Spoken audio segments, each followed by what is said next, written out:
सूरजपुर गांव के पास एक शांत लेकिन रहस्यमयी जंगल था। उसी जंगल के किनारे एक टूटी सी कुटिया में आर्या नाम की एक युवती रहती थी। कुछ साल पहले महामारी में उसने अपना परिवार खो दिया था। अब वह अकेली थी।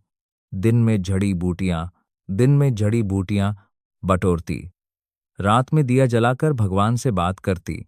गांव वाले उससे कम ही बोलते, पर आर्या के चेहरे पर हमेशा एक शांत मुस्कान रहती, जैसे उसे किसी अदृश्य सहारे का भरोसा हो। एक दिन जंगल में उसे एक सफेद हिरण दिखा। उसकी आंखें असामान्य रूप से चमकीली थीं। वह भागा नहीं, बस दूर खड़ा उसे देखता रहा। आर्या ने धीरे से कहा, डर मत, मैं तेरा कुछ नहीं बिगाड़ूंगी। उस दिन के बाद हिरण रोज आने लगा। कभी वह आर्या को मीठे फल वाली जगह तक ले जाता, कभी खतरे से पहले चेतावनी देता। आर्या उसे चंद्र कहकर पुकारने लगी। एक रात आंधी तूफान में आर्या बीमार पड़ गई। कुटिया का दरवाजा हिल रहा था। बुखार से वह कांप रही थी।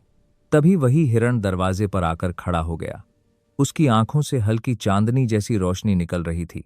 आर्या को लगा जैसे कोई ठंडी, शांत ऊर्जा उसके शरीर में उतर रही हो, और वह गहरी नींद में चली गई। सुबह उसका बुखार गायब था। कुछ महीनों बाद आर्या को एहसास हुआ उसके भीतर एक नया जीवन पल रहा है। वह घबराई, पर उसी रात सपने में वही हिरण आया।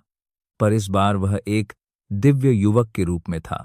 उसने कहा, मैं वनदेव का दूत हूं। तुम्हारी करुणा और निस्वार्थ हृदय ने तुम्हें चुना है। तुम्हारी संतान प्रकृति और मानव के बीच संतुलन लाएगी। तभी जंगल में अंधकार की शक्तियां जाग उठीं।